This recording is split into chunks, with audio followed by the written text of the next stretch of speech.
सभी के वर्गाधिकारी और प्रांत मंत्री आदरणीय राधेश्याम जी भाई साहब, गौ संवर्धन परिषद के अध्यक्ष जी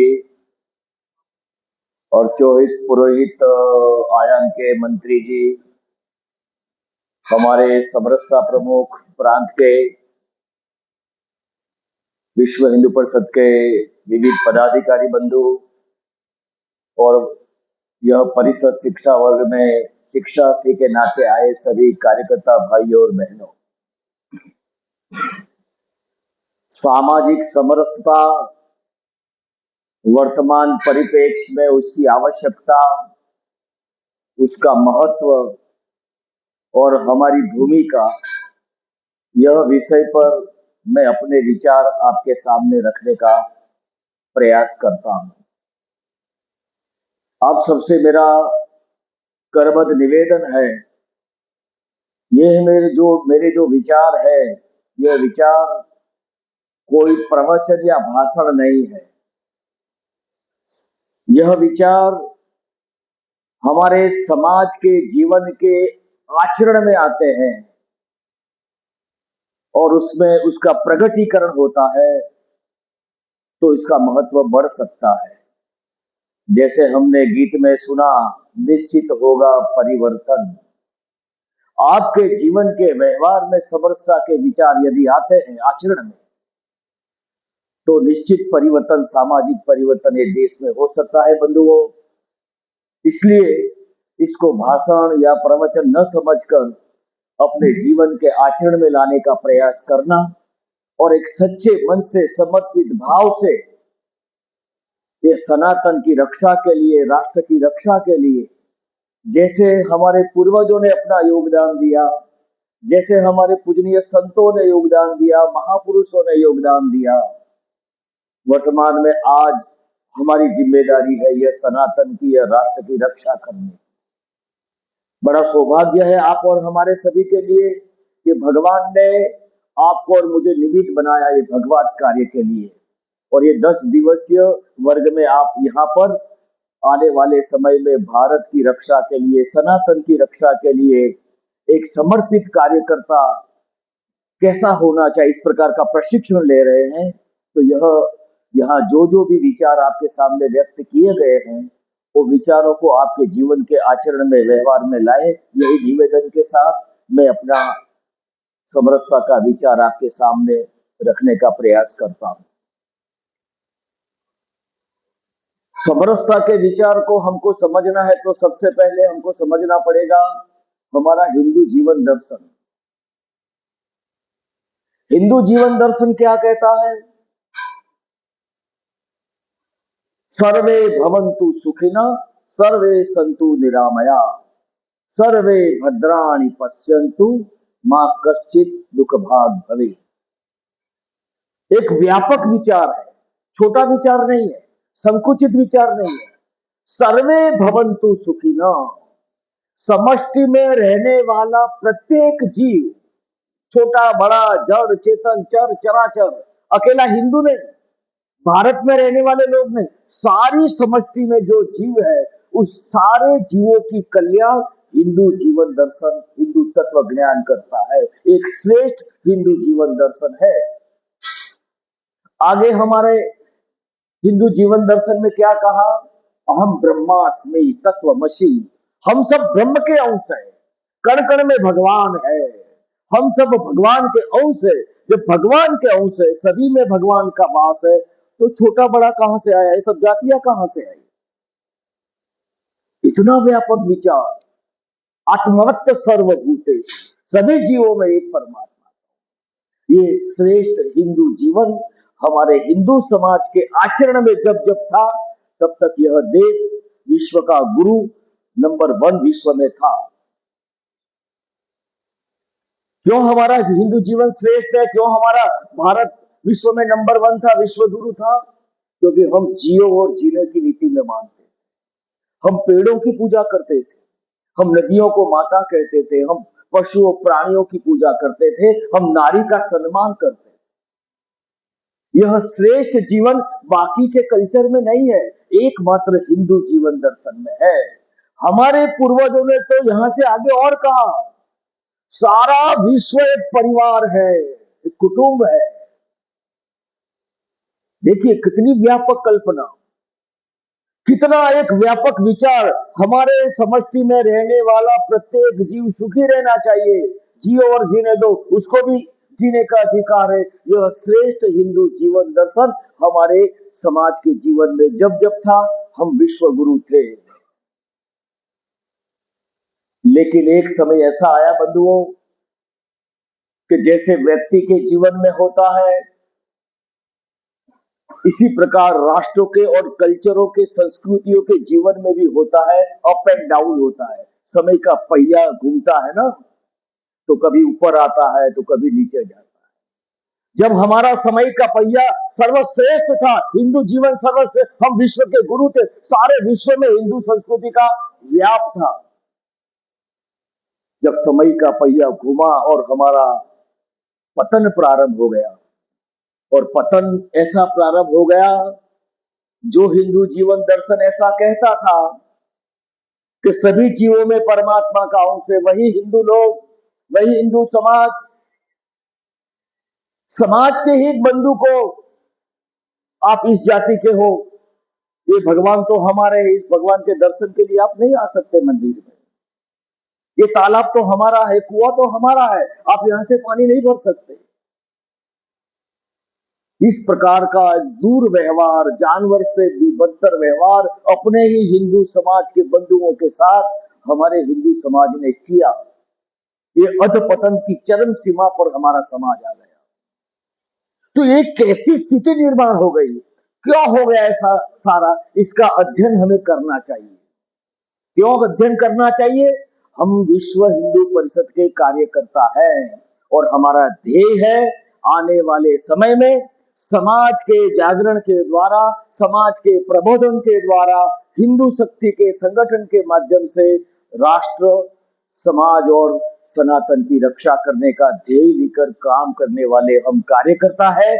इसलिए ऐसी परिस्थितियां हमारे देश में कैसे निर्माण हो गई, किन लोगों ने निर्माण किया, ये सब समस्याओं का, इसका अध्ययन हमें करना पड़ेगा।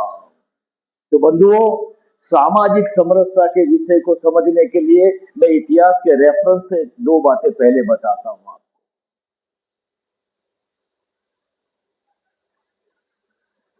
एक छोटा सा लड़का था, युवक था, आज से 100 साल पहले अंग्रेजों के समय में एमबीबीएस डॉक्टर बना था। बचपन में वो सोचता था मेरा देश गुलाम क्यों हो गया। साधन संपन्न देश, सुखी संपन्न देश, चारित्र संपन्न देश, ऐसी विशाल हिंदुस्तान विदेशी विधर्मियों के जंगली लोगों का गुलाम क्यों हो गया। इस प्रकार का मन में विचार उस लड़के को आता था, जिसका नाम था डॉक्टर केशव बलिराम हेडगेवार। बार बार उसके मन में आता था, इतना भव्य साधन संपन्न देश, सुसंस्कृत संस्कारित देश के लोग जंगली ऐसे लोगों के गुलाम क्यों बन गए, हम पराजित क्यों हो गए। जब उसने चिंतन किया और ध्यान में आया तो हमारे में जो कमियां आ गई थी, वो कमियां थी, वो कमियों को ठीक करना, और कमियों को ठीक करने के बाद हम आने वाले समय में देश, धर्म और समाज की रक्षा कर सकते हैं। कमियां क्या थी, मैं इतिहास के दो रेफरेंस से आपको बताना चाहता हूं। ये देश गुलाम क्यों हुआ। हम सब जानते हैं विश्व के कार्यकर्ता है, भगवान राम के मंदिर को तोड़ने वाला था बाबर नाम का आक्रमणखोर। उसके आदेश पर मीर बाकी नाम के उसके सेनापति ने 1526 में भगवान राम के जन्म स्थान को तोड़ा गया। ये 1526 में बाबर ने हमारे देश पर आक्रमण किया। उन्होंने अपनी बायोग्राफी लिखी है, बाबरनामा लिखा, और बाबरनामा में एक युद्ध का वर्णन किया है, मैंने हिंदुस्तान को कैसे परास्त किया। मैं इसलिए आपको यह विषय एक डीप में बताना चाहता हूं कि आप यहां से जाने के बाद 10 तारीख के बाद एक फील्ड में, कार्य क्षेत्र में जाने के बाद सामाजिक जागरण के सैनिक बनकर काम करना है आपको। इसलिए आपको सभी विषयों का, और ये जो विषय है सामाजिक समरसता, विश्व हिंदू परिषद की स्थापना का मूल विषय है। और ये विश्व के कार्यकर्ता को जानना बहुत महत्व का है। तो ये बाबरनामा में उस व्यक्ति ने लिखा, बाबर ने युद्ध का घटना का वर्णन किया, मैंने हिंदुस्तान को कैसे परास्त किया। वो लिखता है, जब मैं आया तो यहाँ के लोगों ने मेरा कड़ा मुकाबला किया। मैं सोच रहा था हिंदुस्तान को मैं परास्त नहीं कर पाऊंगा, वापस जा रहा हूं। लेकिन एक दिन युद्ध के मैदान में ये बाबर एक शिविर में रुका होता है, उसके सैनिकों के शिविर में। पहले के जमाने में बंधु रात्रि को युद्ध नहीं होते थे, बड़े मैदानों में होते थे। बाबर का जो सैन्य शिविर था और सामने मैदान के दूसरे छोर पर हिंदुओं का सैन्य शिविर था। यह बाबर अपने सैन्य शिविर से बाहर निकलता है, रात्रि का अंधेरा है, सामने देखता है हिंदुओं का सैनिक शिविर है, छोटी छोटी आग दिखती है उसको, बड़ा आश्चर्य होता है, अरे इतनी सारी आग कैसे यहां पर है। तो उस दूसरे दिन उसके जासूस ने कहा, आपने जो रात्रि को दृश्य देखा वो हिंदुओं का सैनिक शिविर है, हिंदुओं का सैन्य है। और हिंदुओं का सैन्य अलग अलग जाति के लोगों का बना है, और ये जातियां अपने आप को बड़ा मानती है, किसी का हाथ का बनाया खाना नहीं खाते, सबके लिए खाना अलग बनता है। बाबर ने कहा, अब मैं हिंदुस्तान छोड़कर वापस नहीं जाऊंगा, मैं हिंदुस्तान को परास्त करूंगा।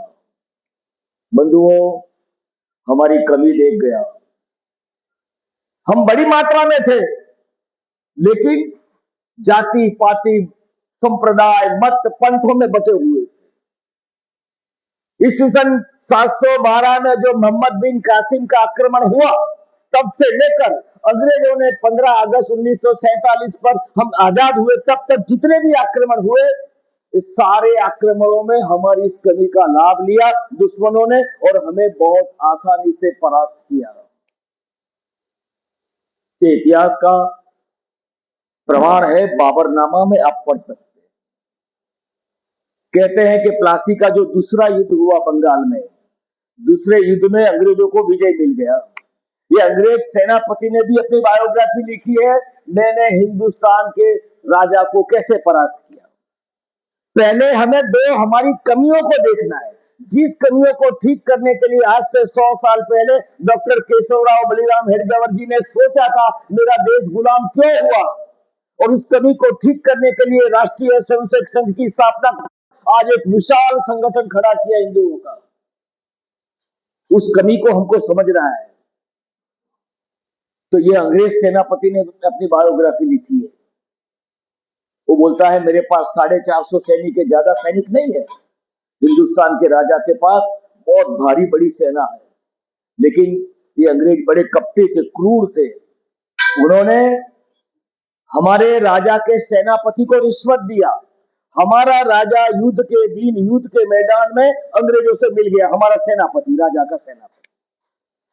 छोटी सी सेना ने बड़ी सेना को आसानी से परास्त कर दिया। और ये अंग्रेज सेनापति ने 15,000 से ज्यादा सैनिकों को बंदी बनाया। वो आगे लिखता है, मैं ये 15,000 सैनिकों को लेकर कलकत्ता के शहर में निकला, जुलूस बनाकर। मैं आगे था, मुझे डर लग रहा था। 4 लाख हिंदू देखने के लिए आए थे, हम लोग 250-300 लोग थे।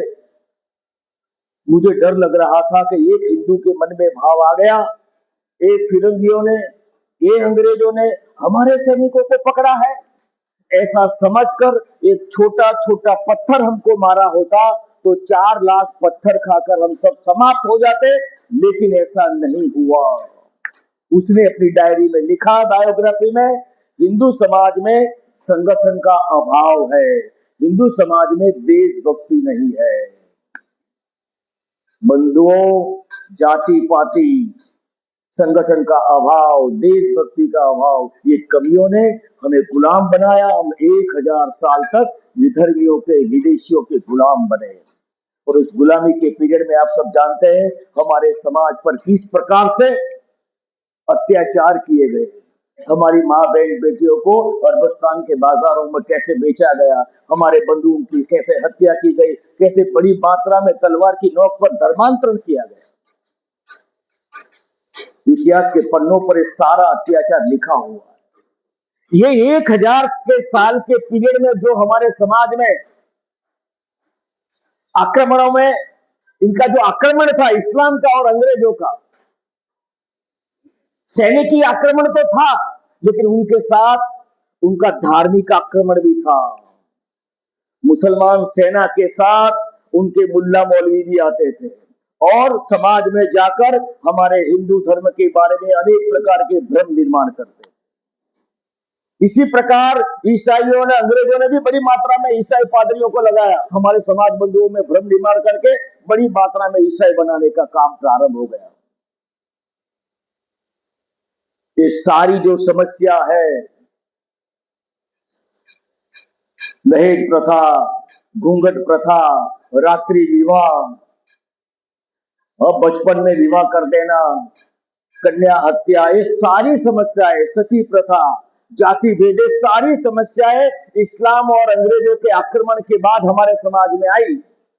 हमारे यहाँ पहले घूंघट प्रथा नहीं था, रात्रि विवाह नहीं था हमारे यहाँ।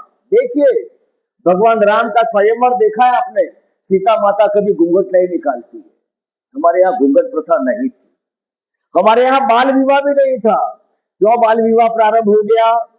मुसलमान हमारी अच्छी लड़कियों को ले जाते थे, इसलिए उनको घूंघट प्रथा में रखते थे। ऐसी लड़कियों को जल्दी विवाह कर देना, इसलिए बाल विवाह प्रारंभ हो गया। ऐसे अनेक प्रकार के भ्रम, अनेक प्रकार के जाति भेद हमारे समाज में विदेशी विधर्मी आक्रमणों के बाद प्रारंभ हो गए। हमारे यहाँ तो नारी का इतना सम्मान था, इतनी पढ़ी लिखी नारियां थी हमारे यहाँ, जिन्होंने वेदों की रचना की, अनेक रुचियों की रचना की हमारी नारियों। वो नारियों की शिक्षा बंद हो गई, पढ़ाई बंद हो गई। ये सारी समस्याएं ये विदेशी विधर्मी आक्रमणों के बाद आई। लेकिन दुख की बात क्या है, ये सारा दोष हमारे पर मढ़ा जाता है, हिंदू समाज पर।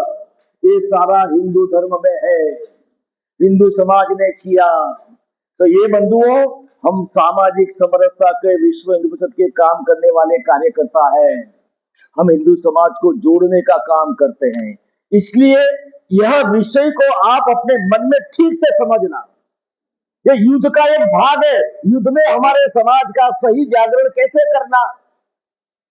आज जो अनेक प्रकार के नैरेटिव सेट होते हैं बौद्धिक जगत में, आर्य बाहर से आए, ये सारा हिंदू धर्म में लिखा है, ये सब धर्म ग्रंथों में है। ये सब कोई धर्म ग्रंथों में नहीं है, कोई हमारे भगवानों के, महापुरुषों के जीवन में ये सब बातें नहीं है। वो प्रमाण के साथ आपको समाज के बीच में जाकर जागरण करना पड़ेगा। तो ये सब बातें आई कहां से? उसके पहले हमको ये जो मैंने थोड़ी बात किया कि भाई ये सब बातें आई कहां से, जब हमारे भगवान सबरी माता के झोपड़ी में जाके जूठे बेर खाते हैं। भगवान के जीवन में नहीं है, केवट उनका मित्र है। भगवान 14 साल वन में रहते हैं। वन में रहने के बाद वो चाहते तो रावण को मिनटों में परास्त कर देते, लेकिन ऐसा नहीं किया उन्होंने। क्या किया? 14 वर्षों तक जंगल में रहने वाले वनवासी, आदिवासी, भील, वंशी समाज के लोगों का संपर्क किया, जागरण किया, संगठन खड़ा किया और संगठन शक्ति के द्वारा आसुरी शक्ति को परास्त किया और नारी का अपमान का बदला लिया। ये थे भगवान राम। हमारे महापुरुषों के जीवन में नहीं है। जगत गुरु शंकराचार्य जी महाराज के जीवन की एक घटना है, सामाजिक समरसता की घटना है। जब हम कहते हैं अहम ब्रह्मास्मि, हम सभी में भगवान कण कण में है, सभी में भगवान का वास है, वही शंकराचार्य जी महाराज के जीवन की एक घटना है। गंगा जी में स्नान कर वो बाहर जब निकल रहे थे तो उनके शिष्य थे, आगे आगे जा रहे थे, सबको रास्ते से हटा रहे थे। गच्छ गच्छ, आचार्य आ रहे हैं, गच्छ, दूर हटो दूर हटो। शंकराचार्य जी के रास्ते में चांडाल आ गया, काला डिमांड, एक कुत्ता लेकर आ गया। वो शिष्यों ने कहा गच्छ, हटो, आचार्य आ रहे हैं। वो नहीं हटा। स्वयं आचार्य शंकराचार्य जी महाराज आ गए, उन्होंने कहा गच्छ, वो नहीं हटा। चांडाल ने शंकराचार्य जी महाराज को प्रश्न किया, आप किसको हटने का बता रहे हैं? मेरे शरीर को, मेरा शरीर जो पंच तत्व का बना है, आपका भी वही बना है। मेरे आत्मा को कह रहे हैं तो आप जो अद्वैत की बात करते हैं वही आत्मा मेरे में है। शंकराचार्य जी महाराज उस चांडाल के पैरों में पड़ते हैं, अपना गुरु बनाते हैं। हमारे महापुरुषों के जीवन में नहीं है। भगवान कृष्ण का उदाहरण ले लीजिए भाई साहब। कर्नाटक में जाइए, एक बहुत बड़ा मंदिर है, वैष्णव मठ है, उडुपी नाम का शहर है, उसमें भगवान कृष्ण की विग्रह है। हमारे मंदिरों में हम प्रति जब दर्शन करते हैं तो भगवान का विग्रह पूर्वाभूमिक होता है, लेकिन ये मंदिर में भगवान कृष्ण का मंदिर विग्रह पश्चिम दिशा में है और खिड़की में से दर्शन करना पड़ता है। घटना क्या है? कनकदास नाम के एक बड़े भक्त थे भगवान कृष्ण के, उनके भजन गाया करते, वंचित समाज से थे। एक बार इतने भजन गाते गाते तल्लीन हो गए, मंदिर के मुख्य दरवाजे पर आ गए। छुआछूत जाति भेद चरम सीमा पर था। लोगों ने उनका अपमान किया, मारा पीटा, पीछे धकेल दिया। खिड़की के पास खड़े हो गए, पूरी रात रोते रहे, भगवान को याद करते रहे, पद गाते रहे। भगवान का विग्रह जो बैठी दिशा में पूर्वाभूमिक था वो खड़ा हो गया। जहां कनकदास खड़े हैं वहां पर पश्चिम दिशा में आ गया, वो खिड़की में आ गया। भगवान ने प्रमाण दिया, मेरी नजर में सभी समान है। आज आप जा सकते हैं वहां उडुपी में भगवान के इस वैष्णव मठ में दर्शन के लिए, तो खिड़की से दर्शन करना पड़ता है। भगवानों की नजर में सभी समान है। यह छुआछूत सामाजिक विषमता हिंदू धर्म का देश नहीं है। हमारा धर्म तो कहता है सर्वे भवन्तु सुखिनः अहम ब्रह्मास्मि। हम कण कण में भगवान का वास ऐसा मानते हैं, लेकिन हम पर दोष लगे सब हिंदू धर्म में है। हमारे भगवानों के जीवन में नहीं है, हमारे महापुरुषों के जीवन में नहीं है, हमारे धर्म शास्त्रों में भी नहीं है। हमारे संतों पर, धर्म शास्त्रों पर अटैक होता है, विधर्मियों का, वामपंथियों का, ये सब सब कर रहे हैं, इनके द्वारा ये सब समाज में थोपा गया। हमारे धर्म शास्त्रों में छुआछूत नाम का कोई शब्द नहीं है। प्रमाण क्या बताया? आज तो प्रमाण से बात करना पड़ता है ना, तो मैं एक प्रमाण देता हूं आपको, आप भी बता सकते हैं। डॉक्टर बाबा साहब आंबेडकर जी ने प्रमाण दिया है हमारे सामने। बाबा साहब की किताब है जिसका नाम है शूद्र कौन और कैसे। इस किताब में बाबा साहब लिखते हैं, वेदकालीन समय में जातियां नहीं थी, छुआछूत नहीं था। ये बाबा साहब का प्रमाण है। उसके लिए वह दो प्रमाण देते हैं उस किताब में। पहला प्रमाण देते हैं चौथी शताब्दी का देते। चौथी शताब्दी में भारत के लिए, भारत को देखने के लिए विदेशों से लोग आए, उन्होंने अपनी प्रवास की डायरी लिखा है चौथी शताब्दी की। खास करके चाइना से बहुत सारे लोग, चाइना हमसे नजदीक था, वहां से बहुत सारे लोग हमारे तक्षशिला नालंदा विश्वविद्यालय देखने के लिए आए, भारत को देखने के लिए आए। उन्होंने अपनी प्रवास की डायरी लिखी, उसमें वर्णन किया है भारत का समाज जीवन कैसा है, भारत के लोग कैसे हैं, भारत सुखी समृद्ध है, दूध दही की नदियां बहती है, भारत सोने की चिड़िया है, भारत का तक्षशिला नालंदा का वर्णन आता है। डॉक्टर आंबेडकर जी लिखते हैं कि ये जो विदेशों से जो लोग आए जिन्होंने भारत को देखा, यदि उन्होंने भारत के समाज के जीवन में छुआछूत देखा होता तो लिखते, लेकिन छुआछूत नहीं देखा। इसका मतलब है चौथी शताब्दी तक भारत में छुआछूत समाज में नहीं आया था। ये बाबा साहब का प्रमाण है, शूद्र कौन और कैसे। दूसरा प्रमाण दिया, मैं इसलिए आपको ये सब बता रहा हूं, फील्ड में जाकर, अपने कार्य क्षेत्र में जाकर आपको ऐसे लोग आएंगे तो आपको तर्क के साथ बताना पड़ेगा। हिंदू धर्म की देन नहीं है ये सब, तो विदेशी विधर्मियों के द्वारा ये सब थोपा गया है, हिंदू समाज पर ब्लेम गलत लगाया गया है। दूसरा प्रमाण दिया बाबा साहब अम्बेडकर जी ने 600वीं शताब्दी का दिया। बंधुओं, 600वीं शताब्दी का यही किताब में बाबा साहब वो प्रमाण देते हैं, ये शूद्र कौन और कैसे में। 600वीं शताब्दी में बाण भट्ट नाम के साहित्यकार हो गए। उन्होंने कादम्बरी नाम का उपन्यास लिखा और कादम्बरी उपन्यास में चांडाल के घर का वर्णन बताते हैं। बाबा साहब उस किताब का वर्णन अपनी किताब में लिखते हैं। चांडाल का घर का वर्णन, स्मशान में रहता है, हड्डियां है, मांस है। बाबा साहब लिखते हैं चांडाल अपवित्र था, अछूत नहीं था। हिंदू समाज में पवित्रता और अपवित्रता का भाव आया था, अछूत का भाव नहीं आया था। चांडाल अपने व्यवसाय के कारण अपवित्र था। उसके घर सब लोग आते थे, खाते पीते थे, वो सभी के लिए घर जाता था, आता जाता था। अस्पृश्य नहीं था चांडाल। बाबा साहब उसका प्रमाण देकर क्या बताते हैं कि चांडाल के घर पर एक सुंदर कन्या है। उसकी सुंदरता का भी 2 पेज भर का वर्णन है, और वो पढ़ी लिखी है, सभी विद्याओं की जानकार है, और एक उसके पास सुंदर तोता भी है। ये 2 रत्न उस चांडाल के घर पर है। एक सज्जन आते हैं, उसको लेकर राजा के महल में जाते हैं, राजा से परिचय कराते हैं। राजा उस लड़की से विधिवत विवाह करता है, अपने महल में रखता है। डॉक्टर बाबा साहब आम्बेडकर जी लिखते हैं, यदि छुआछूत 600वीं शताब्दी में हिंदू समाज में आया होता तो चांडाल की कन्या कितनी भी सुंदर होती, राजा विवाह नहीं करता। राजा ने विवाह किया, इसका मतलब है छुआछूत 600वीं शताब्दी तक हिंदू समाज में नहीं आया था।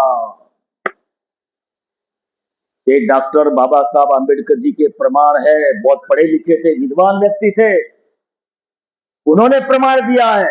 और जिन्होंने आजीवन सामाजिक न्याय के लिए अपने समाज के बंधुओं को सामाजिक अधिकार दिलाने के लिए हिंदू समाज में सत्याग्रह किया, आंदोलन किया, ऐसे व्यक्ति कहकर गए हैं, लिख कर गए हैं, छुआछूत 600वीं शताब्दी तक नहीं था, छुआछूत वेदकालीन समय भी नहीं था, छुआछूत सामाजिक अस्पृश्यता वेदकालीन समय में नहीं थी। आगे उन्होंने और एक रिसर्च बताया है बंधुओं, गोत्र के बारे में। उन्होंने गोत्र के बारे में बताया है, लिखा है अपनी किताब में कि मेरा जो गोत्र है महार गोत्र, और महाराष्ट्र में जो मराठा क्षत्रिय उनका गोत्र एक है। आगे और कहा उन्होंने, पंजाब में जो मजहबी सिख बोलते हैं, जो वाल्मीकि समाज के लोग बोलते हैं, मजहबी समाज के जो वाल्मीकि के जो गोत्र है उनका, और जाट सिख जो सवर्ण सिख है उनका गोत्र भी एक है। बाबा साहब ने आगे और कहा, हमारे देश में एक सर्वे हुआ था जिसको बोलते हैं नोजल इंडेक्स, और उसमें और नोजल इंडेक्स में वाल्मीकि समाज का किया गया, जाति का 80% उनके गोत्र क्षत्रियों से मिलते आते हैं, 20% गोत्र ब्राह्मणों से मिलते आते हैं। ये बाबा साहब का सर्वे है बंधुओं, गोत्र के बारे में। अंतिम में बाबा साहब ने एक प्रमाण यह वर्तमान समय का दिया। 1935 में अंग्रेजों ने एक सूची डिक्लेयर किया, अछूतों की सूची। 1935 में अंग्रेजों ने किया। देखिए, उस अछूतों की सूची में 429 जाति बताई अंग्रेजों ने, जब ये 429 जाति अछूत है। बाबा साहब ने ये जातियों का अध्ययन किया, और उस समय के जितने भी स्मृति पौराणिक ग्रंथ थे सारा का अध्ययन किया। एक भी स्मृति में, पुराणों में ये 429 में से 428 जातियां नहीं मिली, बाकी एक भी नहीं मिली। तो बाबा साहब ने कहा पौराणिक काल में, स्मृति काल में जातियां नहीं थी। ये बाबा साहब का अध्ययन था बंधुओं। हमारे समाज में पहले से इस प्रकार की जातियां, छुआछूत, विषमता नहीं था। तो हमको कार्यकर्ता के नाते समझना पड़ेगा ये सब बातें आई कहां से, किसने प्रारंभ किया। तो मान लिया आप सब अशोक जी सिंघल जी का नाम जानते हैं। अशोक जी सिंघल जी ने हमारे बड़े बड़े शंकराचार्य जी महाराज, बड़े बड़े मठाधीशपतियों को पत्र लिखा, महाराज जी हमें बताइए कौन से धर्म ग्रंथों में अछूतों की सूची बताया है। किसी भी शंकराचार्य जी महाराज ने उनके प्रश्न का उत्तर नहीं दिया। और अशोक जी ने फिर एक बहुत बड़ा एकेडमिक स्तर पर बहुत बड़ा एक काम किया। हमारे देश के बड़े बड़े स्कॉलर जिन्होंने हिस्ट्री में विद्वता प्राप्त की थी, ऐसे लोगों को दिल्ली में बुलाया, एक बड़ा सेमिनार किया ऐसे हिस्ट्री के बड़े बड़े प्रोफेसरों का। उनको कहा आप हमें बताइए हिंदू समाज में छुआछूत किसने प्रारंभ की, कब से प्रारंभ हुआ। तो बंधु, उन्होंने जो रिसर्च पेपर जो बताए उसकी एक दो बातें मैं बताता हूं तो आपको ध्यान में आ जाएगा। एक छुआछूत की समस्या हिंदू धर्म की देन नहीं है, हमारे समाज की देन नहीं है, ये विदेशी इस्लामिक आक्रमण के बाद हमारे यहाँ प्रारंभ हो गई। 1950 में भारत सरकार ने एक कमेटी बनाया था। Professor NR. मलकानी नाम के बड़े विद्वान थे, उनको काम दिया। 1950 में हमारे देश में 1000 साल का जो आक्रमण में एक बहुत बड़ा वर्ग अस्तित्व में आया था जो गंदा काम करता था, जिसको आज की भाषा में SC/ST बोलते हैं। ये शब्द 1935 से आया, पहले नहीं था। उनका सर्वे के लिए प्रोफेसर एन.आर. मलकानी को काम दिया भारत सरकार की कमेटी। उन्होंने 10 साल तक ये जातियों का सर्वे किया, उनकी शैक्षणिक स्थिति क्या है, उनकी आर्थिक स्थिति क्या है, वो गंदे काम से क्यों जुड़े हुए हैं। और उन्होंने 1960 में अपना रिपोर्ट प्रकाशित किया। ध्यान से सुनना बंधु, ये बहुत महत्व का बिंदु है। छुआछूत कहां से आई, किसने प्रारंभ किया। ये प्रोफेसर एन.आर. मलकानी ने अपनी रिपोर्ट में बताया कि आज हम जिनको शूद्र बोलते हैं, अनुसूचित जाति के बोलते हैं, अनुसूचित जनजाति के बोलते हैं, वो सारे के सारे राजा महाराजा के समय में उनके पूर्वज सेना में थे, क्षत्रिय थे। तो प्रोफेसर एन.आर. मलकानी का रिपोर्ट है, मेरा शब्द नहीं है। क्या कहा उन्होंने, आज हम जिनको अनुसूचित जाति जनजाति बोलते हैं, उन सारे के सारे पूर्वज क्षत्रिय थे और राजा महाराजा के सेना में थे। इस्लाम के सामने पराजय के बाद इनकी स्थिति आ गई। तब आप जानते हैं हमारे यहाँ छोटे मोटे राजा महाराजा थे, अधिकतर क्षत्रिय सुरक्षा का काम देते थे, सैनिक बनते थे। कहीं कहीं राजकाज में ब्राह्मण भी थे, दो बड़ी जातियां थी। इस्लाम के सामने संघर्ष में आए, पराजय मिला। बचने के लिए कुछ राजा महाराजा जंगलों में चले गए, सैनिक जंगलों में चले गए। जो लोग जंगलों में चले गए अपना जीव बचाने के लिए, वो ट्राइबल बन गए। उनके भी सारे के सारे गोत्र क्षत्रियों से मिलते आते हैं। जो सैनिकों को, जो क्षत्रिय थे, ब्राह्मण थे, ऐसे सैनिकों को विजय मिलने के बाद मुसलमानों ने बंदी बनाया। ऐसे सैनिकों को इन मुसलमानों ने दबाव बनाया उन पर, आपको जीना है तो मुसलमान बन जाओ। जो डर गए मुसलमान बन गए। लेकिन कुछ सैनिक ऐसे थे जिनको जीना था, मुसलमान नहीं बनना था। ये मुसलमान नहीं बनना था, हिंदू रहकर जीना था। ऐसे स्वाभिमानी हिंदू सैनिकों को मुसलमानों ने जबरदस्ती से गंदे काम में लगाया, सफाई के काम में लगाया, उनका मान भंग किया। जो सैनिक सफाई के काम में लगा बंधुओं, वो सैनिक, उसके जो पूर्वज, आज की भाषा में हम जो गांव में रहने वाला जो बोलते हैं ना, सफाई कर्मचारी वाल्मीकि, उसका पूर्वज है। हाँ, इसलिए उसके गोत्र क्षत्रिय और ब्राह्मणों से मिलते हैं। जो सैनिक मांस काटने के काम में लगा, जूता बनाने के काम में लगा, हमारे गांव में रहने वाला, हम जिसको चर्मकार बोलते हैं, जाटव बोलते हैं, खटीक बोलते हैं। मेरे ख्याल से यहाँ यहाँ जबलपुर में, मध्य प्रदेश में चौधरी भी बोलते हैं, अहिरवाल बोलते हैं। खास करके एक होता रविदासी चर्मकार, उनके भी सारे के सारे गोत्र क्षत्रियों के मिलते। क्यों? राजा महाराजा के समय में सेना में थे। सेना में रहने के बाद, पराजय के बाद मुसलमानों ने इनका मान भंग किया, इनकी ये स्थिति हो गई। हुआ क्या मित्रों, जिनको सुख वैभव चाहता था, जिनको सुविधा चाहती थी, वो मुसलमान बन गए डर के मारे। लेकिन जिन लोगों ने जंगल में रहना स्वीकार किया, गंदा काम करना स्वीकार किया, मांस काटना, सुअर पालना स्वीकार किया, लेकिन अपना धर्म नहीं छोड़ा, हिंदू धर्म को बचा के रखा। ये प्रोफेसर एन.आर. मलकानी का रिपोर्ट है।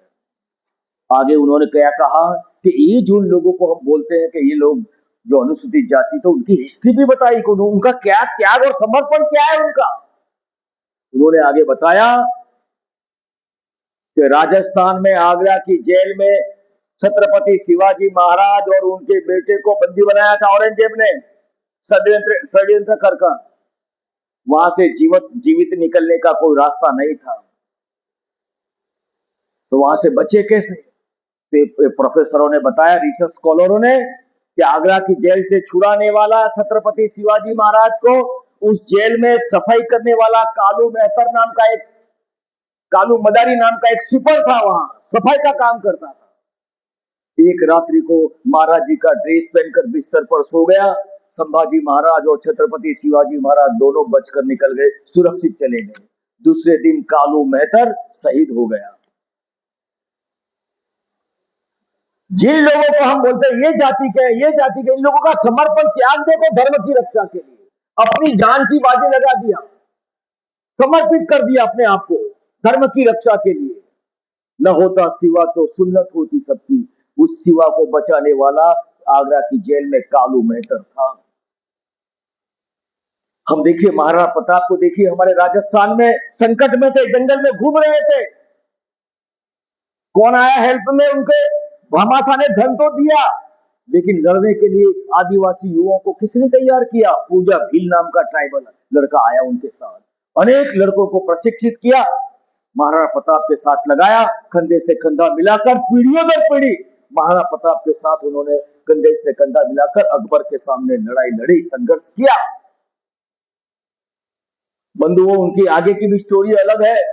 महाराणा प्रताप के पिताजी उदय सिंह जी महाराज का जन्म हुआ था, राजघराने में कुछ संघर्ष था सत्ता हथियाने का।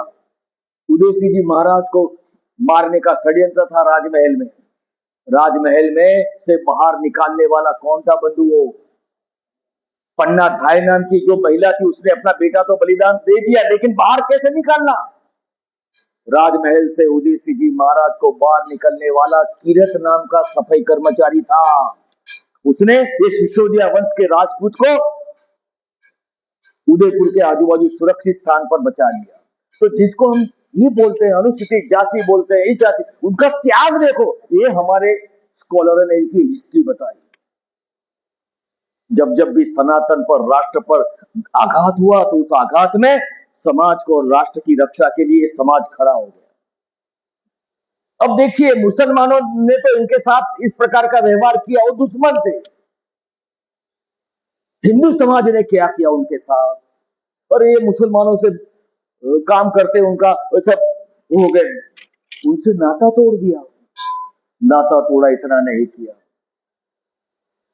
हमारे समाज ने, हिंदू समाज ने उनके साथ जानवर से भी बदतर व्यवहार पीढ़ियों दर पीढ़ी किया। आज भी गांव में कोई लड़के को, दलित लड़के को घोड़े पर बैठकर शादी में जाना है तो उसको घोड़े पर नहीं बैठने दिया जाता है, दलित लड़के को। आज भी गांव में मंदिर प्रवेश की दिक्कत आती है। आज भी गांव में सामूहिक भोजन में एक पंगत पर बैठकर उसको सम्मानित कहकर खाना नहीं खिलाया जाता। आज भी इस प्रकार का व्यवहार हमारा समाज कर रहा है। जिनके पूर्वजों ने ये सनातन की, राष्ट्र की रक्षा के लिए गंदा काम स्वीकार किया, जंगलों में रहना स्वीकार किया, अपमान स्वीकार किया, लेकिन धर्म ने नहीं छोड़ा, ऐसे धर्म योद्धाओं के साथ हमारा समाज आज भी कैसा व्यवहार करता है? यह व्यवहार को बदलने का काम, यानी सामाजिक समरसता, इस सामाजिक समरसता का व्यवहार बदलने का काम आने वाले समय में समाज में आपको आपके कार्य क्षेत्र में करना है। परम पूज्य गुरु जी का नाम सुना होगा आप लोगों ने। 69 में हमारे संतों ने एक प्रस्ताव पारित किया, हिंदवा सहोदरा सर्वे न हिंदू पतितो भवे, मम रक्षा हिंदू, मम दीक्षा हिंदू रक्षा, मम मंत्र समानता। बहुत अच्छा प्रस्ताव था। 12,000 से ज्यादा संत थे वहां पर, सभी ने उसकी सर्व स्वीकृति दे दी। गुरु जी ने 15 दिन के बाद कार्यकर्ताओं को पत्र लिखा। मैं इसलिए आपको बताना चाहता हूं कि संतों ने तो प्रस्ताव पारित किया, अपना कर्म कर दिया। उसके बाद जो गुरु जी ने जो दिशा दिया है कार्यकर्ताओं को, क्या बोला है कि जो संतों ने जो प्रस्ताव पारित किया वो सारे धर्म ग्रंथों में है, अच्छी अच्छी बातें हैं। हमारा समाज रोज धर्म ग्रंथ का वांचन करता है, पढ़ाई करता है, बड़ी बड़ी कथाओं में जाता है, संतों के उपदेश सुनता है, लेकिन ये उपदेश, अच्छी बातें अपने जीवन के व्यवहार में नहीं लाता। इसलिए परम पूज्य गुरु जी ने कार्यकर्ताओं को कहा, ये प्रस्ताव कागज पर नहीं रहना चाहिए, आप इसको लेकर समाज के बीच में जाओ, समाज का जागरण करो और ये छुआछूत को नष्ट करने के प्रयास करो। ये गुरु जी का आदेश है, हमारी जिम्मेदारी है ये सामाजिक विषमता को दूर करने की, जाति भेद दूर करने की। भगवान ऊपर से नहीं आने वाले, भगवान का आशीर्वाद मिलने वाला है, ये भगवत कार्य है, काम हमें करना है। क्यों? हम जो मिशन लेकर काम करते हैं, विश्व हिंदू परिषद के कार्यकर्ता, आने वाले समय में ये राष्ट्र की रक्षा करना है, सनातन की रक्षा करना है, समाज की रक्षा करना है, हिंदू शक्ति के आधार पर करना है, हिंदू समाज के जागरण के द्वारा करना है। तो यह सामाजिक विषमता के नाम से आज जो बड़ी मात्रा में हमारे समाज को जो हमसे काटने का प्रयास चलता है, 55 करोड़ का समाज है, SC ST समाज, अनुसूचित जाति अनुसूचित जनजाति समाज, हमारे हिंदू समाज से काटने का षड्यंत्र चल रहा है बड़ी मात्रा में। इसको कौन रोकेगा? सारे काम सरकार नहीं कर सकती बंधुओं, सामाजिक परिवर्तन समाज के अग्र वर्ग को करना पड़ता है, समाज के पढ़े लिखे वर्गों को करना पड़ता है, देशभक्तों को करना पड़ता है। हमारी जिम्मेदारी है ये समस्या को दूर करने की। और ये समस्या मैंने कहा कहां से आई, किसका ये प्रयास है, इनकी हिस्ट्री क्या है। अब हम आते हैं बंधुओं कुछ किताबों के बारे में। आपको इसके बारे में अध्ययन भी तो करना पड़ेगा ना। मैं तो कुछ बातें बता रहा हूं, लेकिन डिटेल में अध्ययन करना है तो आपको कुछ किताबों का अध्ययन करना पड़ेगा। जैसे कल माननीय विनायक राव जी का विषय होगा, संतों का योगदान हुआ होगा मेरे ख्याल से। हमारे राष्ट्रीय स्वयंसेवक संघ के सहस्त्र कार्यवाही माननीय कृष्ण गोपाल जी, उन्होंने किताब लिखी है राष्ट्र जागरण में समरसता के लिए संतों का योगदान। बड़ा ग्रंथ है, 400 पेज का, वो पढ़िए आप। हमारे दत्तोपंत जी ठेंगड़ी करके बहुत बड़े सीनियर प्रचारक थे, विद्वान, उन्होंने बहुत सारी किताबें लिखी है डॉक्टर बाबा साहब अम्बेडकर जी पर। बाबा साहब अम्बेडकर जी का राष्ट्रीय चिंतन पढ़िए, 4-5 किताबें हमने भी लिखी है। हमारे मेरे पहले जो काम करने वाले रामफल जी थे, उन्होंने भी लिखी है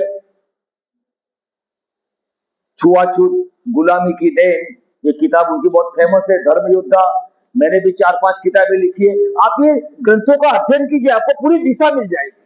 हम फील्ड में काम करते हैं तो हमको तैयारी करके जाना पड़ेगा, इसलिए आपको ये सब करना पड़ेगा। मैं एक और किताब का नाम लेता हूं। हमारे देश में जो मध्यकालीन जो काल आया, वो मध्यकालीन समय में बड़ी मात्रा में अनुसूचित जातियों का निर्माण हो गया, ट्राइबल जातियों का। हमारे एक देश के बहुत बड़े विद्वान थे जिनका नाम है प्रोफेसर KS लाल। 10 साल तक लंदन के म्यूजियम में रहे, अंग्रेजों का पूरा साहित्य का अध्ययन किया, बहुत सारी किताबें लिखी। एक किताब ये भी लिखी उसमें कि मध्यकालीन समय में हमारे देश में जातियों की बढ़ोतरी कैसे हो गई, तो उसको भी आपको पढ़ना चाहिए। एक और किताब है उनकी ब्यूटीफुल ट्री, इसको भी आपको पढ़ना चाहिए। तो बंधुओं ये जो सारी बातें हैं कि भाई ये सब जो प्रयास हुए, अब इसको दूर करने के लिए संघ परिवार ने, विश्व हिंदू परिषद ने क्या किया, हमारी भूमिका क्या हो सकती है। तो विश्व हिंदू परिषद के द्वारा जो प्रयास हुए वो भी आपको जानकारी रखनी चाहिए। एक प्रयास तो मैंने कहा आपको कि पहली बार 69 में परम पूज्य गुरु जी के द्वारा सार्वजनिक स्तर पर संतों को इकट्ठा कर यह सामाजिक बुराई को दूर करने का प्रस्ताव पारित हुआ, प्रस्ताव कागज में हुआ। दूसरा काम हुआ, आपको ये सब याद रखना चाहिए, दूसरा काम क्या हुआ विश्व हिंदू परिषद के द्वारा 9 नवंबर 89 हमारे हिंदुस्तान का सामाजिक समरसता निर्माण की नींव की पहली ईंट है, हिंदुस्तान की हिंदू समाज की एकता की। अयोध्या में भगवान राम का मंदिर बनने वाला था, उसकी पहली नींव डाली 9 नवंबर को। न्यूज़पेपर में विषय चलता था 9 नवंबर को वीआईपी, कोई बड़े वीआईपी के हाथ से भगवान के मंदिर की पहली नींव डालेगी। लेकिन 9 नवंबर को क्या हुआ बंधुओं, बड़े बड़े मठाधीशपति थे वहां पर, 4 लाख कार सेवक थे, बड़े बड़े जगत गुरु शंकराचार्य जी थे, बड़े बड़े उद्योगपति थे, बुद्धिजीवी लोग थे, दुनिया भर का मीडिया था। लेकिन भगवान राम के जन्म स्थान की पहली नींव विश्व हिंदू परिषद के द्वारा सामाजिक एकता का प्रमाण देने के लिए ऐसे बड़े लोगों के हाथ से नहीं रखवाया। कामेश्वर चौपाल नाम के जाति समाज के बंधु के हाथ से हमने पहली ईंट रखवाई। हिंदू हम सब एक है, समरस है, ये मैसेज दिया हमने। संतों ने जो प्रस्ताव 69 में प्रारंभ किया था, उसका समाज के जीवन में व्यवहार में लाने का तीसरा काम किया संतों ने। जैसे भगवान राम रामायण कालीन समय में सबरी मैया के घर पर जाकर जूठे बेर खाते, इसी प्रकार वर्तमान समय में संतों ने 92 में काशी में गए, डोम की बस्ती में गए। डोम शेड्यूल कास्ट में आता है। काशी में एक स्मशान है, ऐतिहासिक स्मशान है। उस स्मशान की बाजू में बहुत बड़ी बस्ती है। उस बस्ती में काशी में धर्म संसद चल रही थी, हमारे संत उपस्थित थे। डोम राजा वहां चीफ गेस्ट के नाते आए थे। उन्होंने खड़े होकर मंच पर कहा, आप सामाजिक समरसता निर्माण करना चाहते हैं तो क्या आप सभी संत कल मेरे घर पर भोजन पर। बंधुओं, दूसरे दिन हमारे अशोक जी सिंगल, वर्तमान जो मुख्यमंत्री योगी आदित्यनाथ जी के जो गुरु थे महंत अवेद्यनाथ जी महाराज, पेजावर मठ के स्वामी जगत गुरु विश्वतीर्थ जी महाराज, जगत गुरु विश्व करवीर पीठ के जगत गुरु, ऐसे बड़े बड़े संत मान्य अशोक जी के साथ गए और डोम की बस्ती में झुग्गी झोपड़ी में गए, नीचे बैठे, महिलाओं ने भोजन बनाया, वो भोजन प्रसाद ग्रहण किया। हम सब हिंदू एक हैं, समरस है। हिंदू जीवन का श्रेष्ठ दर्शन अपने व्यवहार में लाकर बताया, संतों ने बताया। संघ के द्वारा कैसे प्रयास हुआ देखिए। जैसे मैंने प्रारंभ में कहा कि उस युवक ने सोचा मेरा देश गुलाम क्यों हो गया, आज से 100 साल पहले उसी युवक ने इस समस्या को सॉल्व करने के लिए शाखा का तंत्र हमारे सामने रखा। शाखा में किसी की जाति नहीं पूछी जाती है, हम सब हिंदू एक है। बिना कहे सामाजिक एकता, हिंदू समाज का एकता का तंत्र देने वाले डॉक्टर केशव बलिराम हेडगेवार ने संग्रह भी अनेक प्रयास से ये काम प्रारंभ किया। संतों ने कर दिया, हमारे संतों ने कर दिया, हमारे वर्तमान कार्यकर्ताओं ने किया। संघ 100 साल से करता है, 62 इयर्स वीएचपी से हम काम कर रहे हैं, जागरण कर रहे हैं। अब भूमिका आपकी और मेरी आती है, हमें क्या करना है। इसके पहले मैं एक छोटी सी एक कहानी बताता हूं। जिस समाज के लिए हम काम कर रहे हैं वो समाज की मानसिकता कैसी है। आज से 1000 साल पहले जो मानसिकता थी वही प्रकार की वर्तमान में भी है। इसलिए ऐसी मानसिकता का अनुभव आपको होता है तो निराश होकर काम नहीं छोड़ना। अरे यार क्या करें, यहां तो सब ऐसा नहीं करना, कैसा भी अपना समाज है। एक छोटी सी कहानी बताता हूं मैं। एक गांव है और गांव में एक कसाई का घर है। गांव में तो सभी के घर होते हैं, लेकिन एक कसाई का घर गांव में बड़ा होता है। उस कसाई के घर में एक चूहा रहता है। चूहा भी सभी के घर में होता है। एक रात्रि को ये चूहा क्या देखता है, कसाई की बीवी खाली बोरा लेकर आती है। वो अपने बिल में बैठा है, देखता है कि रात्रि को इस बोरे को मैं कतरूंगा, मिठाई होगी तो खाऊंगा, आनंद में आता है। लेकिन वो कसाई की बीवी बोरे में से चूहा पकड़ने की पिंजरदानी निकालती है, पिंजरा निकालती है। चूहा डर जाता है, अरे ये तो संकट है। चूहा संकट से बचने के लिए सबसे पहले सहयोग मांगने के लिए, मदद मांगने के लिए अपने पड़ोसी के पास जाता है। पहले पड़ोसी को कहता है, मित्र मुझे सहयोग करो, कसाई के घर में पिंजरा आ गया, हम सब मर जाएंगे, प्लीज मुझे सहयोग करो। तो पहला पड़ोसी बोलता है, अरे चूहा फंसेगा तो तू, मुझे क्या लेना देना, चल हट यहां से। उसको सहयोग नहीं किया। पहला पड़ोसी था कबूतर। चूहा दूसरे पड़ोसी के पास गया, अध्यक्ष जी, उसको सहयोग के लिए प्रार्थना किया, अरे भाई इसके घर में पिंजर आ गया, हम सब पकड़ जाएंगे, हम सब मर जाएंगे, प्लीज सहयोग करो। दूसरे पड़ोसी ने भी कहा, चूहा फंसेगा तो तू, मुझे क्या लेना देना। उसने भी मना कर दिया। दूसरा पड़ोसी थी मुर्गी। चूहा वापस अपने बिल में आया, वो बचना चाहता था, अरे कैसे भी करके मुझे बचना है। अंतिम प्रयास किया।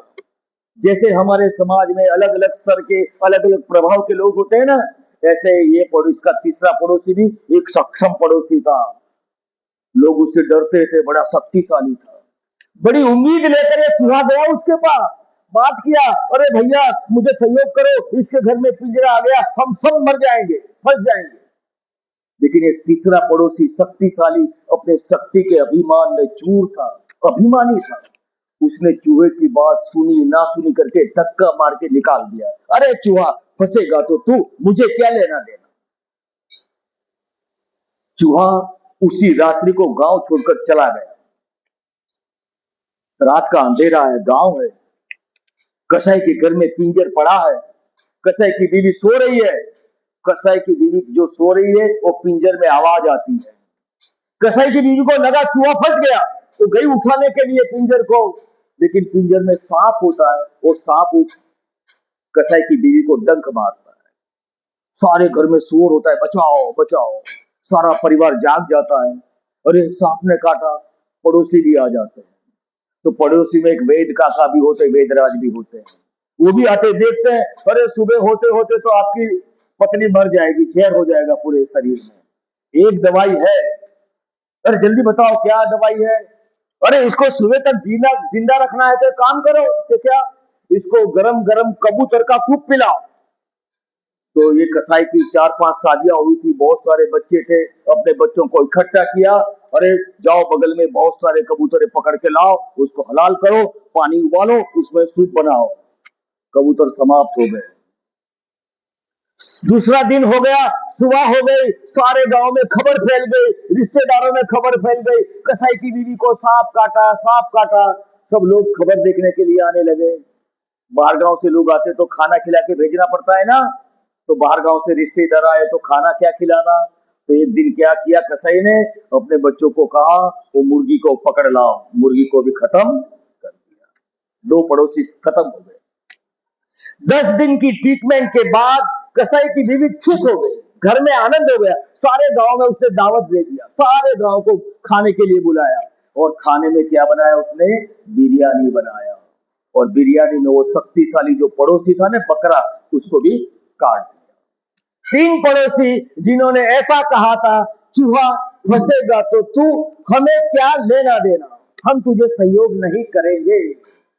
ऐसा अपना समाज है। सच्चे मन से आप जाओगे उसके काम के लिए तो ऐसा अनुभव आएगा। मैं आपको हाथ जोड़कर प्रार्थना करता हूं, ऐसे अनुभव से निराश मत होना। ये राष्ट्र की, सनातन की, समाज की रक्षा का सवाल है। हमारे पूर्वजों ने बड़ा योगदान दिया है, बड़ा बलिदान देकर ये राष्ट्र को बचाया है। आज जिम्मेदारी हमारी है, कैसा भी है अपना समाज है, इसलिए यह सामाजिक समरसता निर्माण करने के लिए, सामाजिक कार्यकर्ता के लिए, विश्व हिंदू के कार्यकर्ता के लिए आप पर बड़ी जिम्मेदारी, महत्व का कार्य है। तो आप और हम क्या कर सकते हैं, यह सामाजिक बुराई को दूर करने के लिए हमारी भूमिका क्या हो सकती है। तो सबसे पहला काम आपको करना है, हमारा जीवन, हमारा व्यवहार समरसतामय होना चाहिए। मेरी कथनी और करनी एक होनी चाहिए। मेरे मन में भी छुआछूत का भाव नहीं होना चाहिए, मन में भी नहीं होना चाहिए। मैं कोई भी जाति का हूं, हिंदू हूं, हिंदू के नाते हम सब भाई भाई हैं, इस प्रकार का भाव निर्माण होना चाहिए। कभी कभी गांवों में कहावतों का प्रयोग होता है, और ये कहावतें जाति विषयक अपमान की होती है। हमारे कार्यकर्ता ऐसी कहावतों का उपयोग नहीं करेंगे। कभी कभी होता है ना गांव में, कुछ जातियों के बारे में गलत होता है ना, मुहावरे होते हैं, उसका उपयोग हमें नहीं करना। हम जिस गांव में रहते हैं, जिस कॉलोनी में रहते हैं, कोई सामूहिक कार्यक्रम होता है तो सामूहिक कार्यक्रम में सहभोज का काम होता है, तो एक पंगत में बैठकर सब लोग मिलकर खाना खाए, तो ऐसा भाव निर्माण करना। आज भी गांव में सामूहिक भोज में हरिजन अपने अनुसूचित जाति बंधुओं को साथ में बैठकर खाना नहीं खाने देते, आज भी है। हम जिस गांव में रहते हैं, हमारे जिले में, हमारे प्रखंड में ऐसी कोई बात होती है, हमें प्रयास करना, कि भाई हम हिंदू हैं और हिंदू के नाते हम एक पंगत एक संगत में बैठकर खाना खाएंगे। हम जिस गांव में रहते हैं, जिस प्रखंड में रहते हैं, जिले में रहते हैं, हमारे प्रयासों के द्वारा सारे हिंदू समाज के लोगों को देव दर्शन उपलब्ध हो जाए। भगवान सभी के हैं भाई। हमारा प्रयास होना चाहिए समरसता युक्त गांव, समरसता युक्त मंदिर, सभी के लिए मंदिर खुले होने चाहिए। गांव में तालाब है, कुआं है, तो वहां कोई विवाद पानी का नहीं होना चाहिए। हमारे गांव में स्मशान भूमि सभी को उपलब्ध होना चाहिए। इसलिए संघ ने बोला एक स्मशान, एक मंदिर, एक कुआं हिंदू समाज के लिए। भगवान नीचे समान, एक स्मशान, एक मंदिर, एक कुआं। हमारा विश्व हिंदू परिषद का कार्यकर्ता संसद जहां जहां है, वो अपने प्रयास से यह समरसता युक्त गांव खड़ा करने का प्रयास करेगा। ये हमारा काम है। हम कमेटी बनाते हैं, प्रखंड की कमेटी, जिले की कमेटी, प्रांत की कमेटी। ऐसी कमेटियों में समाज के ऐसे लोगों को प्रतिनिधित्व देना। विश्व हिंदू परिषद सारे हिंदू समाज की है भाई। हम पर ब्लेम होता है विश्व हिंदू तो बनिया ब्राह्मणों की है। ऐसा नहीं है, विश्व हिंदू सारे हिंदू समाज की है। तो हम जब कमेटी बनाते हैं, बजरंग दल की बनाते हैं, टोली बनाते हैं, सत्संग करते हैं, वीएचपी की टोली, प्रखंड की समिति बनाते हैं, ऐसी समिति में हमें सोशल इंजीनियरिंग का ध्यान रखकर समाज के सभी वर्गों को सभी स्थानों से आए। इसलिए हमने दो शब्दों का प्रयोग किया, सर्वव्यापी और सर्वस्पर्शी। वीएचपी की कार्यकर्ता जहां है वहां पर समरसता का दृष्टिकोण रखेगा। सर्वव्यापी और सर्वस्पर्शी हमारा काम होना चाहिए। हम वर्ष भर में अनेक कार्यक्रम करते हैं, महापुरुषों की जयंती मनाते हैं, राम महोत्सव करते हैं, रामनवमी की शोभा यात्रा निकालते हैं, स्थापना दिवस मनाते हैं। ऐसे स्थापना दिवस में हम विश्व हिंदू परिषद के जिला मंत्री, विभाग मंत्री, प्रदेश के प्रांत के अधिकारी हैं, वो आयाम के हैं, किसी भी के हैं, हमारा दृष्टिकोण क्या होना चाहिए? ऐसे कार्यक्रमों में समाज के अंतिम छोर का व्यक्ति भी आना चाहिए। ऐसे समाज के पढ़े लिखे लोगों को सम्मान के साथ बुलाना चाहिए। ऐसा दृष्टिकोण रखकर हम आगे आने वाले समय में सामाजिक एकता, समरसता निर्माण का काम हमें करना है। कभी कभी पढ़े लिखे लोगों के पास हम जाते हैं अनुसूचित समाज के बाद, उनको जब ये बात करते हैं तो वो लोग हमें तर्क देते हैं कि भाई ठीक है, आप समाज जागरण का काम अच्छा करते हैं, बहुत अच्छी बात है, लेकिन आप हमें बताइए समाज के विकास के लिए, व्यक्ति के विकास के लिए तीन बातें महत्व की होती है। एक होता है उसकी शिक्षा के बारे में आप क्या करते हैं, दूसरा होता है उसकी हेल्थ के बारे में आप क्या करते हैं, और तीसरा होता है समाज को आर्थिक संपन्न करने के लिए क्या करते हैं। तो आप सब विश्व हिंदू परिषद के कार्यकर्ता है। हमारे प्रांत मंत्री ने इसके बाद जो इसके पहले जो सत्र हुआ सेवा का, जो सत्र था, चर्चा सत्र, उसमें विषय भी रखा है कि बीएचपी के द्वारा और पूरे संघ परिवार के द्वारा कितने बड़ी मात्रा में सेवा के काम चलते हैं, और समाज के ऐसे समाज के बंधुओं में चलते हैं। ज्यादातर 80% सेवा के काम संघ परिवार के अनुसूचित जाति, जनजाति और वंचित समाज में चलते हैं, घुमंतु जाति में चलते हैं। 1.5 लाख से ज्यादा चलते हैं। वीएचपी के कम से कम 5 से 7 हजार चलते हैं सेवा के काम। उसमें हेल्थ के भी है, एजुकेशन के भी है, और छोटे छोटे हुनर प्रशिक्षण के भी है। तो हमें आने वाले समय में हमारे कार्य क्षेत्र में हमारे द्वारा हम जहां जहां पर है इस प्रकार का दृष्टिकोण रखकर हम काम करेंगे। और एक काम मैं आपको और बताना चाहता हूं, कभी कभी आप लोग बोलते हैं भाई साहब आप लोग इतना सारा होमवर्क देते हैं, वो बजरंग दल वाले देते हैं, हमारे सेवा विभाग वाले देते हैं, हमारे प्रांत मंत्री कोई न कोई कार्यक्रम लेकर आ जाते हैं, इतने व्यस्त रहते हैं, हम इतने सारे में हम ये कैसे करेंगे? मैं आपको ऐसी जड़ी बूटी देता हूं कि आप बिना पैसे से, बिना समय से, बड़ा कोई आयोजन किए बिना सामाजिक समरसता निर्माण कर सकते हैं, राष्ट्र कार्य कर सकते हैं। लेकिन यहाँ 10 दिन के वर्ग में यहाँ से 10 तारीख के बाद आप संकल्प लेके जाना है, मुझे सनातन की रक्षा करना है, मुझे राष्ट्र की रक्षा करना है, मुझे समाज की रक्षा करना है। तो आपका संकल्प क्या होना चाहिए? बिना पैसे से, बिना समय से, बिना बड़ा आयोजन किए बिना आप अपने व्यक्तिगत जीवन में सामाजिक समरसता कर सकते हैं। आप 10 दिन के बाद यहां से जाने के बाद पहला काम करना, यदि आप सच्चे देशभक्त हैं, यदि आपने 10 दिन के अंदर विश्व हिंदू परिषद का विविध प्रकार के जो बौद्धिक सुने वो अपने जीवन में उतारे, उस जीवन में बौद्धिकों को सामाजिक आचरण में लाने का प्रयास, जो हमारी बहन ने गीत गाया ना, निश्चित होगा परिवर्तन, आपके आचरण में आने के बाद निश्चित होगा परिवर्तन। तो पहला काम करना है, कोई पैसा नहीं लगेगा, आपका मन चाहिए। आप जिस कॉलोनी में रहते हैं, बस्ती में रहते हैं, उस कॉलोनी के आगे रास्ता होता है, ड्रेनेज लाइन होती है, रोज सुबह उस रास्ते पर कूड़ा कचरा पड़ा होता है। गर्मी में, सर्दी में, ठंडी में कोई महिला आती है सफाई करने वाली, उठाते हैं, सफाई करती है ना, देखते हैं ना आप लोग, कितने लोग देखते हैं बताइए मुझे। हाँ, ड्रेनेज साफ करने के लिए आती है, कचरा कूड़ा साफ करने का, कभी तो छोटा बच्चा लेकर।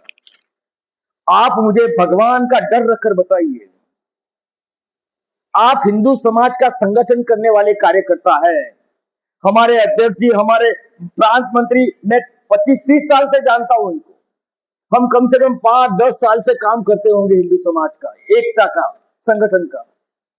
आप मुझे बताइए, भगवान का डर रखकर बताइए, सत्य बताइए, ये जो महिला हमारे घर के रोज सुबह आती है, गर्मी में आती है, सर्दी में आती है, बारिश में आती है, क्या कभी ऐसी गर्मी में आपने एक गिलास पानी पिलाया उसको?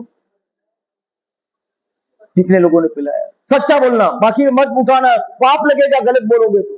देखिए 50% लोगों ने बताया। तो बंधुओं, यहां से जाने के बाद पहला काम करना, बहन जी एक गिलास पानी पियोगे? आपका एक गिलास पानी उस मैन के अंदर बड़ा भाव निर्माण करेगा, अरे ये मुझे अपना मानता है, कभी ईसाई मुसलमान नहीं बनेगी। दूसरा काम करो, भगवान की कृपा से आप सब पैसे वाले हैं, आपके घर में काम करने वाली महिला आती है गरीब परिवार से, कचरा पोछा करती है, बर्तन मांजती है, उसके साथ सप्ताह में एक बार आपके परिवार के लोग बैठकर, आपकी परिवार की महिलाएं बैठकर एक कप चाय पियो। इसमें कोई पैसा लगेगा? एक गिलास पानी पिलाने में बड़ा समय लगेगा? नहीं लगेगा। सिर्फ आपको इतना करना है, आपके बच्चे पढ़ते हैं, हर वर्ष नए स्टैंडर्ड में जाते हैं, वो किताबों को बेचो नहीं, ठीक ठाक करो। हमारे अगल बगल में रहने वाले गरीब बच्चे की ऐसी बस्ती के बच्चों को दे दो, फ्री कोचिंग क्लास चलाओ, सप्ताह में 1 घंटा ऐसे गरीब बच्चों को फ्री क्लासेस चलाओ, ट्यूशन दीजिए। छोटे छोटे काम है, संकल्प से करना, कर सकते हैं। भगवान की कृपा से आपका छोटा मोटा व्यवसाय है, जैसे हमारे अध्यक्ष जी को कुछ न कुछ व्यवसाय है, आपको दो चार कर्मचारियों की आवश्यकता होती है, कपड़े की दुकान होती है, आपका ड्राइवर होता है, किसी की करियाना की दुकान होती है, किसी की छोटी मोटी इंडस्ट्रीज होती है, उसमें कर्मचारियों की आवश्यकता होती है। तो यदि हम समरसता के अधिकारी और भगवान ने हमें ऐसा समर्थ दिया है, तो हम ऐसी झुग्गी झोपड़ी में रहने वाले गरीब ऐसे बच्चों को रोजगार दो। ये कमजोर कड़ी है, ये कमजोर कड़ी का लाभ ईसाई मुसलमान उठाते हैं, एक कमजोर कड़ी को हमें सक्षम बनाना है। छोटे छोटे काम है, यहां से जाने के बाद करो, आप इतना संकल्प लेकर जाओ। अंत में एक बात कर मेरी बात को पूर्ण कर दूंगा। हम सब, अभी मेरे पास 7 मिनट बाकी है, 7 मिनट में अंतिम बात मैं कर देता हूं। मुझे 6:15 तक ये विषय चलाने का बताया था, मेरी घड़ी में 6:18 हुआ है।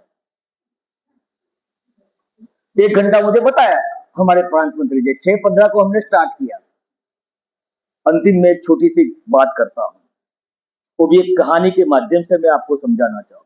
हमारे देश के सारे लोग, सारे हिंदू कोई ना कोई छोटा मोटा देश हित का काम करने लगेंगे तो सारी समस्याएं हल हो सकती है। एक जंगल है और जंगल में अनेक प्रकार के वृक्ष, पहाड़ है, नदियां है, सब शांति से रहते हैं।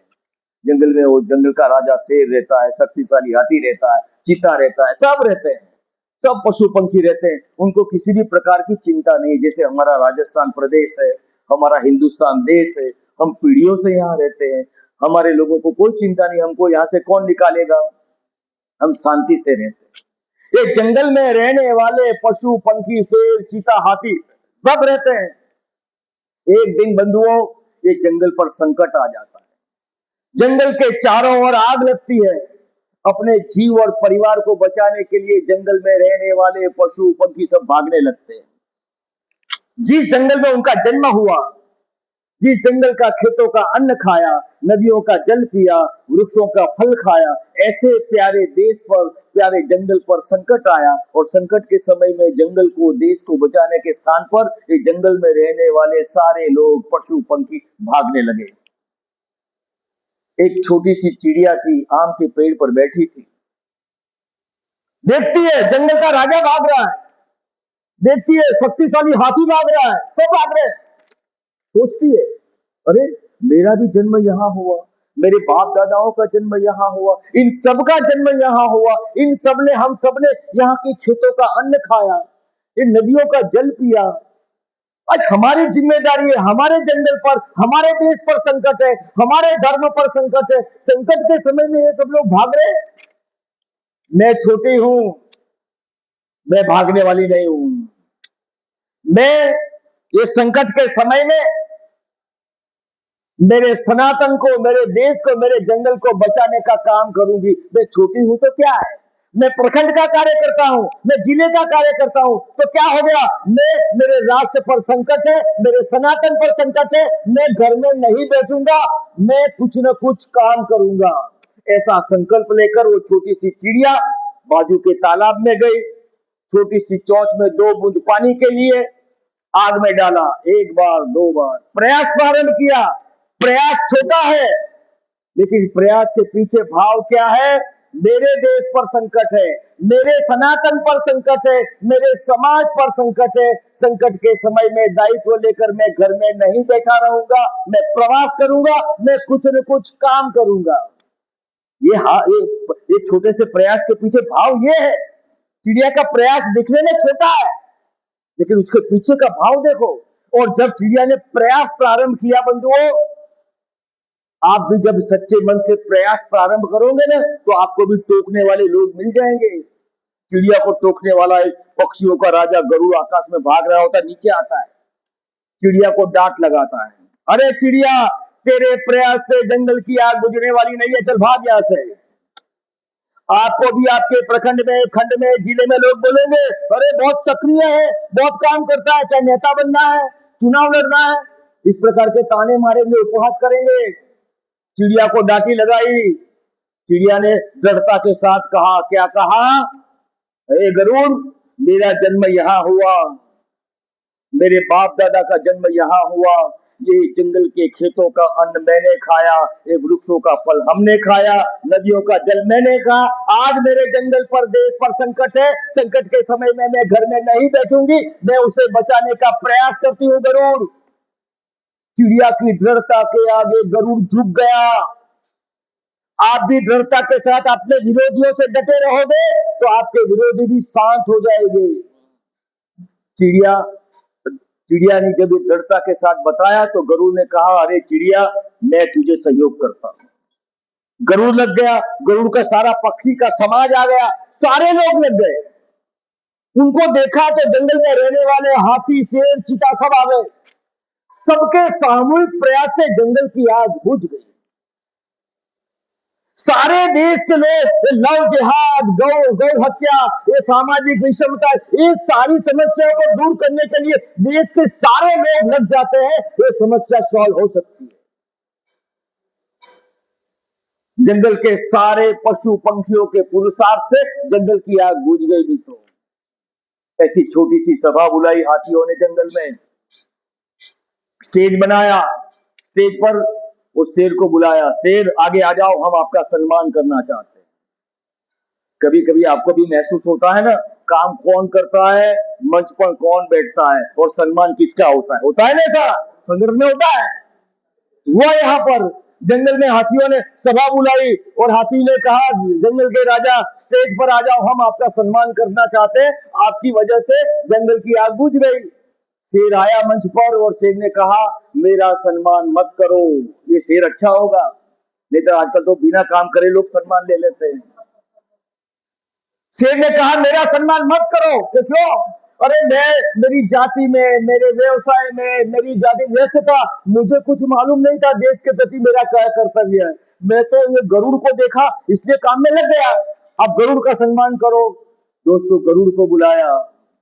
गरुड़ ने कहा, मेरा सम्मान भी मत करो।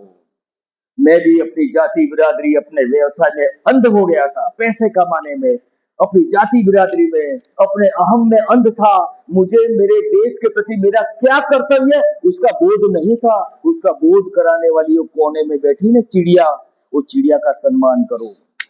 दोस्तों, आने वाली पीढ़ी, आप छोटे हैं या बड़े, आपका काम छोटा है या मोटा, आपकी पीढ़ी आने वाले आपका सम्मान करेगी। वर्तमान में सक्रियता से इस काम में लग जाइए। देश में आग है, विषमता की आग, छुआछूत की आग को मिटाना है। हमारे प्रयासों से, सच्चे मन के प्रयासों से मिटाना है। ऐसा भाव लेकर यहां से जाएंगे और अपने कार्य क्षेत्र में काम में लगेंगे। यही सामाजिक समरसता का विचार है। इसको कृपा करके प्रवचन में मत कीजिए, भाषण मत समझिए, अपने जीवन के व्यवहार में लाइए। मैं समरसता का मेरे से, मेरे परिवार से काम प्रारंभ करूंगा, यहां से जाने के बाद व्यक्तिगत जीवन में प्रारंभ करूंगा। इस प्रकार का संकल्प लेके हम यदि लगते हैं तो हमारे कार्यकर्ताओं के जीवन के व्यवहार में आएगा, समाज में उसका गीत गाया वो साकार होगा। यही बात करके मेरी बात को विराम करता हूं। अस्तु, जय श्री राम।